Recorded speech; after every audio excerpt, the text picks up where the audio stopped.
Hello and welcome to the brand new HEMA show.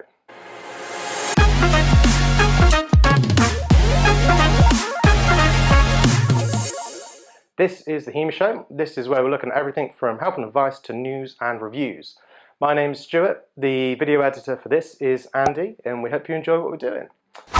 So before we get into it too much, a lot of you may be thinking, who the hell is this guy? And why should I be listening to him? Fair questions, fair questions. So let me introduce myself properly and give you a little bit of background on me and who I am and how I became a HEMA coach and got into HEMA.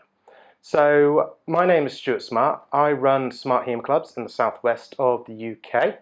I'm the owner and head coach there. I have a team of coaches underneath me as well. I focus on pretty much all schools of HEMA. I'm one of those oddities that just gets excited about everything in HEMA, whether it's Italian, German, English, anything, Spanish stuff, modern, historical. I like all of it. So I tend to, I'm interested in all aspects of HEMA, to put it nicely. So I got into that through a long, convoluted history. I'll give you a brief outline of my little journey to HEMA. I started off my professional career as a gym instructor, and then from there went to being a personal trainer, and from there became a stroke rehabilitation specialist. Now I kind of gloss over that because it's A, not pertinent, and B, kind of boring, apart from the time that I helped someone walk again after a stroke. That was pretty fulfilling. But after a long career in the fitness industry, I kind of got bored. And then whilst all this had been happening, I had taken up fencing as a hobby. And like most people, found it kind of fun, got a little bit more competitive with it, competed for my country on 2 events, and then became a nationally ranked fencer with that in épée. And then after a little while, I decided that I kind of hit my peak at performance, and I really enjoyed teaching, like you can see with my previous jobs that I've done. So I decided to give fencing coaching a go. Some of you may know the slightly grumpy, slightly bearded Alan Knowles. So I'm a student of Alan. He taught me how to fence, he taught me to coach, and then he taught me HEMA. These things all kind of link in naturally. Most of you probably know this already. Some of you may have veered from HEMA to fencing to HEMA. They're quite entangled. It's quite nice. So I was fencing coaching for a long time, and then I had nationally ranked fencers, international fencers of my own. Some of my students went on to represent the country as well, so that's really, really nice. Had a lot of success with my fencing coaching, which I still do to this day. And I've based my entire career, my entire profession around it, and I own my own business with the fencing coaching as well. So that's what I do full time. So you'll notice that there's a common theme through all the stuff that I do. I love teaching. Coaching is one of those things that just naturally gels with me. There's something about almost the riddle of a student, looking at how a student is performing, seeing where they're falling down, sometimes literally.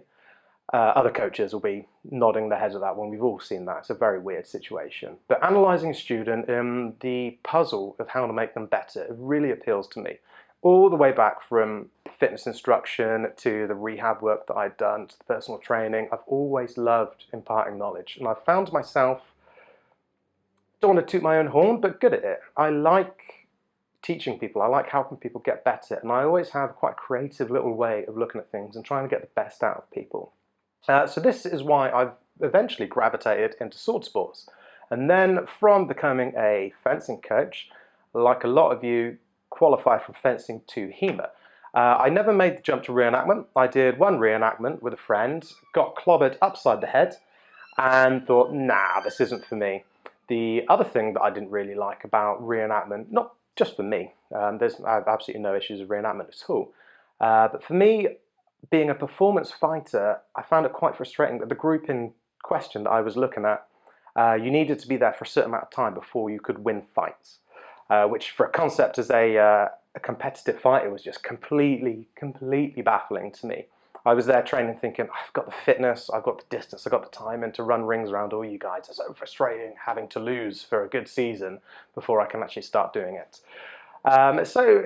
Medieval reenactment and one of the English Civil War things that I did, enjoyable, had a whale of a time. I'd recommend it for absolutely anyone that has even the slightest interest in history. But for me, being the competitive little soul that I am, not quite for me. So I bypassed that and then went for HEMA. I found HEMA through the same ways that a lot of you would have. I first hit the internet and then hit YouTube and then went down that rabbit hole and then ended up kind of just HEMAing around on my own with a couple of mates, kind of figuring things out, and then from there discovered what I like to call the forms and the wisdoms, the masters, the plates, plays, books, all that good stuff. And then from there built up a not insubstantial knowledge base and library. And then from that point thought, actually, what I'd really like to do is get more people into this. And what I found is it was such an arduous task getting into HEMA that I thought, you know what, that's not cool. This is fun, this is enjoyable, and I want to get as many people into this as possible. So what I thought was, well, what if I set up a HEMA club near me? And then other people like me who really want to do HEMA but don't know what HEMA is or where their local clubs were. I thought maybe I could provide a little bit of a service for them and give those guys somewhere to go to. So then that's where I started up my first HEMA club, Newbury HEMA. And then from there in Newbury, I put all of my years of coaching knowledge, both personal training, fencing, everything in, and kind of ran it through the filter of HEMA. And I found that HEMA really coaching HEMA really scratched the itch that I had started to lose a bit with the fencing. And I really enjoyed teaching people how to fight with these historic swords. More so than the fencing, because much more of it is open to interpretation. I know that can be a bugbear for some people, but you can look at something and take something slightly different from what other people do, whereas modern fencing is very binary, for a lack of a better term. This is correct, this is incorrect, this is cart parry, this isn't cart parry. So HEMA really was much more fluid for me, and I really enjoyed it, and I found that it just tickled my pickle in the right way, really ticked all the boxes and got me going into it. So I had such a good time at Newbury HEMA, and what was then Newbury HEMA Club really got me to cut my teeth as a HEMA coach. And then from there, the desire to turn my hobbies into a job kind of spiraled. And I ended up becoming a full-time HEMA coach as well. I've done qualifications with the BFHS and all this kind of stuff as well. So I've done more with Alan, I've done things all over the joint. Some of you may have seen me at various workshops and open days and kind of in and around the circuit as well, and building up my knowledge base. Primarily because being a professional coach, and always being a professional coach, doesn't really matter what the subject matter is. It's the ability to coach is almost a universal. So having the baseline ability to coach, I found that I slotted into becoming a HEMA coach incredibly easily. And that's not a brag, that's just the way that I was. I primed my entire professional career towards coaching one manner or another. So I went from all sorts of coaching scenarios to HEMA, and I found that HEMA just gelled. It was cool, it was interesting, it was new, it was a little fringe at the time, kind of is still, but in a good way. And it really just worked for me, so I had such a great time. And then from there, it snowballed. Like all things, people like myself will know this story over and over again. I couldn't sit still, I couldn't keep myself still. My friend Alan started up his HEMA club, and then I was chatting to Al. I was like, Al, I'm loving what I'm doing, I've got years left in me. Al's a miserable old git, if any of you know him. He won't mind me saying that, he's the first to admit it. But he was saying, I'm getting kind of old, I just want to teach, I don't want to run a club anymore. So I thought, you know what if we take you over? So we have a second Smart HEMA club, and then a third and fourth, and so on and so forth. So that's where we've built up now. We started with one HEMA club, took over Alan's HEMA club, created Smart HEMA clubs, and then we're expanding and building from there. And we've recently gone on to looking at the competitive side of stuff as well. So a long answer to your hypothetical question of who the hell is this guy and why should I listen to him? Hi, my name's Stuart. I've been a HEMA coach for a long time, and why should you listen to me? Well, you don't. And that's kind of the good thing about it. You know, I'm just a coach with a few ideas and with a desire to help. That's all it is. Some of you may be thinking, well, you know, that's all cool. Why the YouTube stuff? What are you looking to achieve? There are some great content providers out there on YouTube. There are some really, really great people out there doing some great work, and I do encourage you to look at them. And the reason why I've decided to come to the YouTube scene now is to add another voice to the mix. I don't want to fight for dominance. I don't want to be Captain HEMA. I'm not into that. I'm not ego-driven, really. I've just got a wealth of coaching knowledge, and I like to help people. And primarily, my fundamental drive is that I want to make this as accessible to everyone as possible. I don't want anyone to be in that first situation that I was in thinking, sweet, let's do HEMA. How the hell does one HEMA? So that's my prime directive, as it were. That's what I'm looking for, is just to make this as accessible as I can for everybody. And any of you who grew up watching TV in Britain in the 90s knows how much it sucks to have just 4 TV channels. And then suddenly more TV channels come on and it was awesome. That's kind of what I want to do with the YouTube HEMA stuff. I'm not looking to contend with anyone who's already putting great content out. I'm not looking to be better than anyone else. I'm looking to work with everyone to provide more content. The more content there is out there, the more variety, it's only better for you guys. It's better for the whole sport of HEMA in general. So we can hopefully all work together and get as many people into it, and we can have one big, brilliant HEMA family on YouTube where we can all be getting into stuff. So I know there are a couple of guys out there that are doing great stuff, and I do recommend you watch their stuff as well, because everyone has a different angle, a different idea. And really, as a HEMA practitioner yourself, I would recommend that you watch as many as you can. Get as broad a viewpoint as you can. It can only help what you do. So, hence why we're here at the HEMA Show.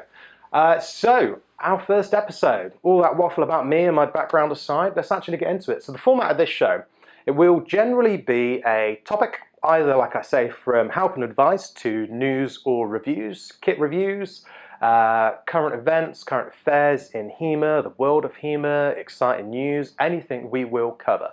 And then we'll also finish up with a question and answer section from you guys directly. So in the comments section, or you can message us directly on our socials or anything like that, fire us over a question if you want us to answer it. So today's topic for the first ever episode are the top 3 things to focus on when you are new or even seasoned at HEMA. So, top 3 things to focus on. Honestly, whether you are new or whether you've been doing HEMA for a while, I would say these 3 things are exactly the same. It just depends really on the degree that you do it. If you are new, you will be wanting to do these exact same 3 things, but just to a lesser extent.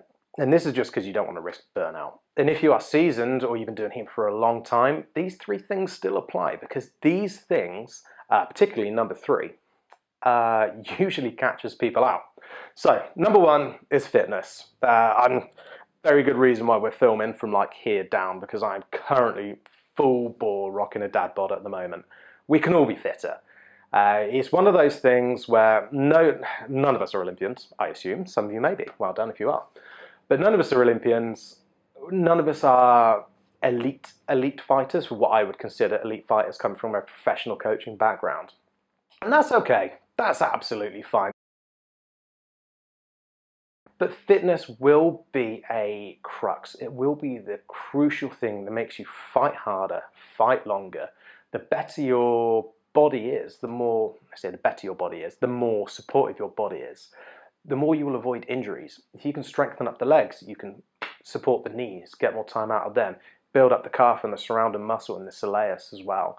You can help the ankles live a little bit longer. Build up the lats, build up the obliques and the TVA and the multifidus underneath as well. You can really, really, really elongate the life of your lower back. So from a fitness point of view, whether you are new and you're getting into it and you're just going like, well, no, I've never done any anaerobic exercise before, quicks, plyometric, explosive exercises. This is absolutely crazy. Get a little bit in there. Whereas you've been fighting for a long time, you may start to see some niggles coming in. You might, the mileage rather than the age might be taking effect. So you can really use fitness to your advantage to keep yourself in tip-top peak. And that would really be one of my main recommendations. The next thing to focus on, I would say, would be form. Now, form is one of those things that is really, really, really, I'd say easy to get, but bloody hard to master.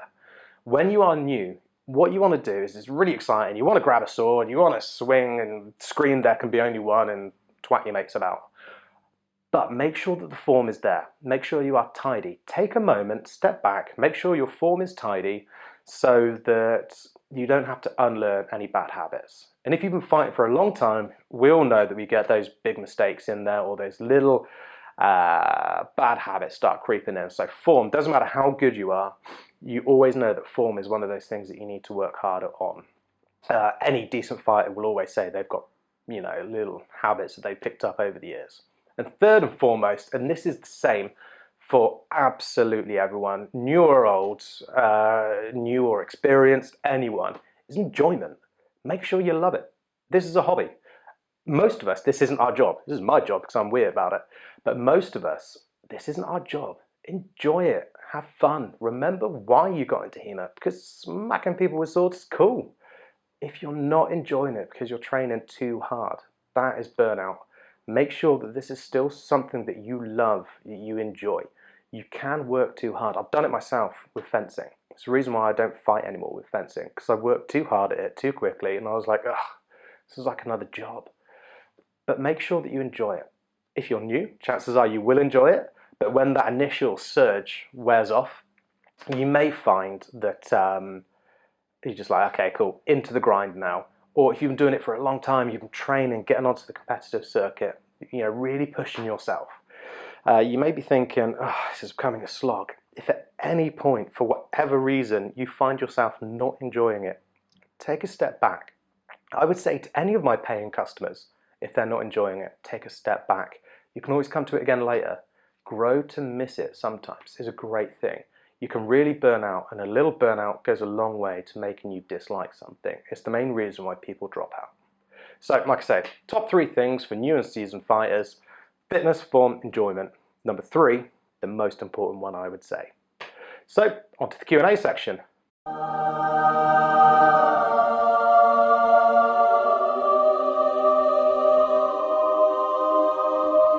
So, I put some information out on our socials and I got an interesting question through.